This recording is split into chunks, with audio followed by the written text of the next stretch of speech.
ವಿದ್ಯಾರಣ್ಯಪುರ ಅನ್ನೋ ಊರಿರುತ್ತೆ. ಆ ಊರಲ್ಲಿ ಓರ್ವ ಜಗದ್ಗುರು ಇರ್ತಾರೆ. ಆ ಜಗದ್ಗುರುಗಳು ಹೇಳೋ ಒಂದೊಂದು ಮಾತು ಅಕ್ಷರಶಃ ಸತ್ಯವಾಗ್ತಿರುತ್ತವೆ. ಯಾರ ಬಗ್ಗೆನಾದ್ರೂ ಅವರು ಭವಿಷ್ಯ ಹೇಳಿದ್ರೆ ಅದು ಪಕ್ಕಾ ನಿಜವಾಗುತ್ತೆ ಅನ್ನೋ ಬಲವಾದ ನಂಬಿಕೆ ಆ ಊರಿನ ಜನರಲ್ಲಿತ್ತು. ಹಾಗಾಗಿ ಕೇವಲ ಆ ಊರಿನವರು ಮಾತ್ರವಲ್ಲದೆ ಸುತ್ತಮುತ್ತಲಿನ ಹಾಗೂ ದೂರದ ಊರುಗಳಿಂದಲೂ ಜನರು ಅವರಲ್ಲಿಗೆ ಬಂದು ತಮ್ಮ ಭವಿಷ್ಯ ಕೇಳ್ತಿದ್ರು. ಹೀಗೆ ಸಾವಿರಾರು ಸಂಖ್ಯೆಯಲ್ಲಿ ಜನರು ಬಂದರೂ ಆ ಜಗದ್ಗುರು ಮಾತ್ರ ಯಾರಿಗೂ ಕೂಡ ಸ್ವಲ್ಪವೂ ಬೇಸರ ಮಾಡದಂತೆ ಹಸನ್ಮುಖಿಯಾಗಿಯೇ ಅವರ ಕಷ್ಟಗಳಿಗೆ ಸ್ಪಂದಿಸುತ್ತಿದ್ರು. ಹೀಗಿರುವಾಗ ಒಮ್ಮೆ ಮಹೇಶ ಮತ್ತು ಸುರೇಶ ಎಂಬ ಇಬ್ಬರು ವಿದ್ಯಾರ್ಥಿಗಳು ಜಗದ್ಗುರುವಿನ ಬಳಿಗೆ ಬಂದು, ಗುರುಗಳೇ, ನಾವಿಬ್ಬರು ಗೆಳೆಯರು ಒಂದೇ ಶಾಲೆಯಲ್ಲಿ ಅಭ್ಯಾಸ ಮಾಡ್ತಾ ಇದ್ದೇವೆ, ನಮಗೆ ನಿಮ್ಮ ಆಶೀರ್ವಾದ ಬೇಕು ಅಂತ ಹೇಳಿ ಗುರುಗಳಿಗೆ ತಲೆಬಾಗಿದ್ರು. ಆಗ ಜಗದ್ಗುರು ಅವರಿಬ್ಬರನ್ನೂ ಒಂದು ಕ್ಷಣ ತದೇಕ ಚಿತ್ತದಿಂದ ನೋಡಿ, ಮಹೇಶನಿಗೆ, ನಿನಗೆ ರಾಜಯೋಗವಿದೆ, ನೀನು ಈ ಬಾರಿ ಒಳ್ಳೆಯ ಅಂಕ ಗಳಿಸಿ ಪರೀಕ್ಷೆಯಲ್ಲಿ ಪ್ರಥಮ ದರ್ಜೆಯಲ್ಲಿ ಪಾಸಾಗುವೆ ಎಂದು, ಹಾಗೂ ಸುರೇಶನಿಗೆ, ನಿನ್ನ ಜಾತಕದಲ್ಲಿ ವಕ್ರದಶೆ ಆರಂಭವಾಗಿದೆ, ಹಾಗಾಗಿ ನೀನು ಪರೀಕ್ಷೆಯಲ್ಲಿ ಫೇಲ್ ಆಗುವೆ ಅಂತ ಭವಿಷ್ಯ ನುಡಿತಾರೆ. ಜಗದ್ಗುರುಗಳು ಆಡಿದ ಮಾತುಗಳಿಂದ ಖುಷಿಗೊಂಡ ಮಹೇಶ ಆಕಾಶದಲ್ಲಿ ತೇಲುತ್ತಿರುವ ಮನಸ್ಥಿತಿ ತಾಳ್ತಾನೆ. ಇದರ ಪರಿಣಾಮ ಮಹೇಶನು, ನಾನೆಂಗಿದ್ರು ಈ ಸಲ ಪರೀಕ್ಷೆಯಲ್ಲಿ ಪ್ರಥಮ ದರ್ಜೆಯಲ್ಲಿ ಪಾಸ್ ಆಗ್ತೀನಿ ಬಿಡೋ ಅಂತ ಓದುವುದನ್ನೇ ಬಿಟ್ಟ. ಜಗದ್ಗುರುಗಳ ಮಾತನ್ನೇ ಬಲವಾಗಿ ನಂಬಿದ ಮಹೇಶನು ಸಿನಿಮಾ, ಟಿವಿ, ಜಾತ್ರೆ, ಹಬ್ಬ ಅಂತ ಊರೂರು ಅಲೆದಾಡ್ಬಿಟ್ಟ. ಆರಾಮವಾಗಿ ಆಟವಾಡಿಕೊಂಡು ಪಾಠವನ್ನೇ ಮರೆತ. ಪುಸ್ತಕ ತೆರೆಯುವ ಗೋಜಿಗೆ ಹೋಗದೆ ಕೊನೆಗೆ ಓದುವ ವಿಷಯದಲ್ಲಿ ಮಹಾ ಸೋಮಾರಿಯಾಗ್ತಾ ಹೋಗ್ತಾನೆ. ಆದರೆ ಸುರೇಶ ತಾನು ಫೇಲ್ ಆಗುತ್ತೇನೆ ಎಂದು ಹೇಳಿದ ಜಗದ್ಗುರುವಿನ ಮಾತನ್ನು ನಂಬದೆ ಅವರ ಮಾತನ್ನು ಸುಳ್ಳು ಮಾಡಲು ನಿರ್ಧರಿಸ್ತಾನೆ. ತನ್ನ ಓದಿನ ಮೇಲೆ ನಂಬಿಕೆ ಇಟ್ಟು ಒಂದು ದಿನವೂ ಯಾವ ಊರಿಗೂ ಹೋಗದೆ ಅಲ್ಲಿ ಇಲ್ಲಿ ಹಬ್ಬ, ಜಾತ್ರೆ ಅಂತ ಎಲ್ಲೂ ಅಲೆಯಲಿಲ್ಲ. ಸತತವಾಗಿ ಹಗಲು ರಾತ್ರಿ ಎನ್ನದೆ ಏಕಾಗ್ರತೆಯಿಂದ ಚೆನ್ನಾಗಿ ಓದಿದ್ದನ್ನ ಅಷ್ಟೇ ಆಸಕ್ತಿಯಿಂದ ಮನವರಿಕೆಯನ್ನು ಮಾಡಿಕೊಂಡ.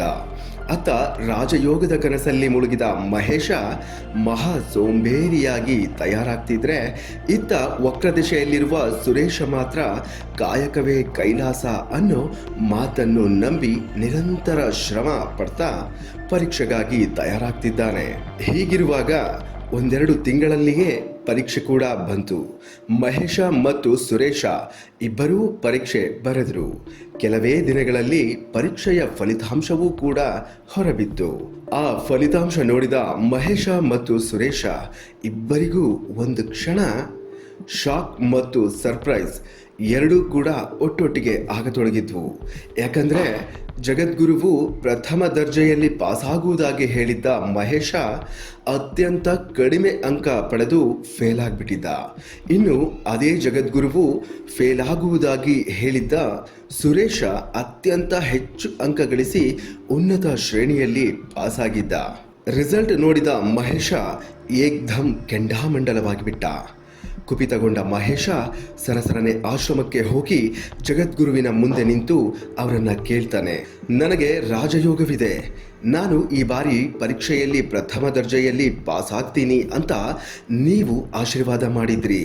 ಆದರೆ ನಾನು ಪ್ರಥಮ ದರ್ಜೆಯಲ್ಲಿ ಜಸ್ಟ್ ಪಾಸ್ ಕೂಡ ಆಗದೆ ಹೀನಾಯವಾಗಿ ಫೇಲ್ ಆಗಿದ್ದೀನಿ.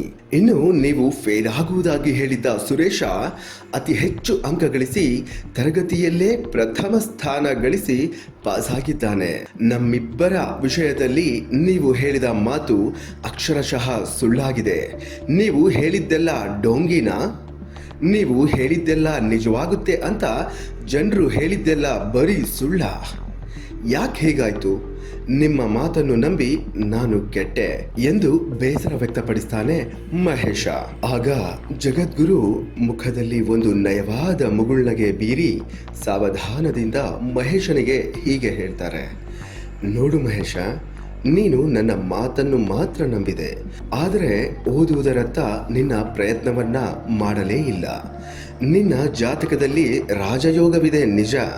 ಹಾಗಂತ ನೀನು ನಿನ್ನ ಕಾಯಕವನ್ನು ಮಾಡದೇ ಇದ್ರೆ ನಿನ್ನ ಜಾತಕದಲ್ಲಿನ ರಾಜಯೋಗವು ಕೂಡ ಏನೂ ಮಾಡಲ್ಲ. ರಾಜಯೋಗವಿದೆ ಅಂದ ಮಾತ್ರಕ್ಕೆ ನೀನು ನಿನ್ನ ಕೆಲಸವನ್ನ ಮಾಡುವುದನ್ನು ಬಿಡು ಅಂತ ನಾನು ಎಲ್ಲಿಯೂ ಹೇಳಿಲ್ವಲ್ಲ. ತಪ್ಪು ನಿನ್ನ ಬಳಿ ಇಟ್ಕೊಂಡು ನನ್ನ ಭವಿಷ್ಯದ ಬಗ್ಗೆನೇ ಟೀಕೆ ಮಾಡೋದು ಸರಿನಾ? ಶಕ್ತಿ ಇದ್ದೂ ಪ್ರಯತ್ನ ಪಡದೆ ನೀನು ಶಕ್ತಿಹೀನನಾದೆ.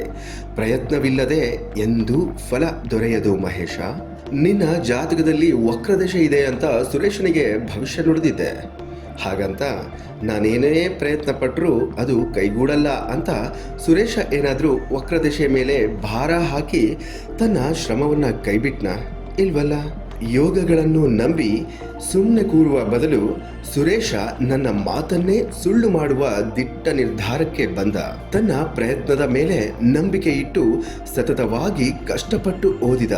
ಹಾಗಾಗಿ ಅವನು ನಿನ್ನಷ್ಟು ಬುದ್ಧಿವಂತನಲ್ಲದಿದ್ರೂ ಪ್ರಯತ್ನಪಟ್ಟು ಓದಿದ್ದರಿಂದ ಅವನಿಗೆ ಉತ್ತಮ ಫಲಿತಾಂಶ ಬಂತು.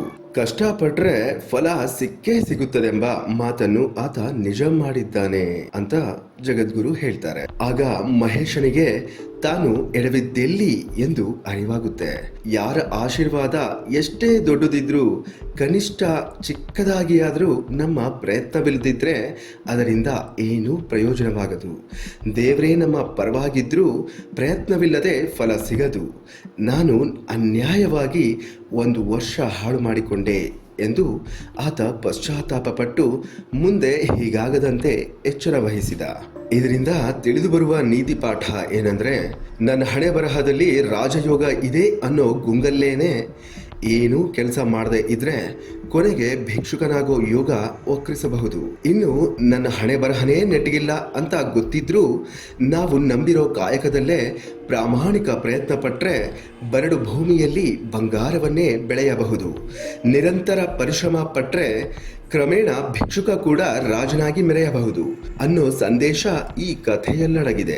ನನ್ನ ಈ ಕಥೆ ನಿಮಗೆ ಇಷ್ಟವಾಗಿದ್ರೆ ದಯವಿಟ್ಟು ಈ ಸ್ಟೋರಿನ ನಿಮ್ಮ ಫ್ರೆಂಡ್ಸ್ಗಳಿಗೆ ಶೇರ್ ಮಾಡಿ. ನಿಮ್ಮ ಆಲೋಚನೆಯ ಶೈಲಿಯಲ್ಲಿ ಒಂದೊಳ್ಳೆ ವ್ಯತ್ಯಾಸವಾದರೂ ಈ ಸಂತೋಷನಿಗೆ ತುಂಬಾನೇ ಸಂತೋಷವಾಗುತ್ತೆ ಅಂತ ಹೇಳ್ತಾ ಮತ್ತೊಂದು ಇಂಟ್ರೆಸ್ಟಿಂಗ್ ಸ್ಟೋರಿಯೊಂದಿಗೆ ನಾನು ನಿಮ್ಮ ಮುಂದೆ ಹಾಜರಾಗ್ತೀನಿ. ಇನ್ನು ಯಾರೆಲ್ಲ ನಮ್ಮ ಚಾನಲ್ಗೆ ಸಬ್ಸ್ಕ್ರೈಬ್ ಆಗಿಲ್ವೋ ಅವರೆಲ್ಲ ಸಬ್ಸ್ಕ್ರೈಬ್ ಮಾಡ್ಕೊಳ್ಳಿ. ಬೆಲ್ ಐಕಾನ್ ಮೇಲೆ ಕ್ಲಿಕ್ ಮಾಡಿ. ಮುಂಬರುವ ನನ್ನ ಎಲ್ಲ ಇಂಟ್ರೆಸ್ಟಿಂಗ್ ಸ್ಟೋರಿಗಳ ನೋಟಿಫಿಕೇಶನ್ ಪಡೆಯೋಕೆ ಆಲ್ ನೋಟಿಫಿಕೇಶನ್ ನ ಎನೇಬಲ್ ಮಾಡ್ಕೊಳ್ಳಿ. ನಮಸ್ಕಾರ.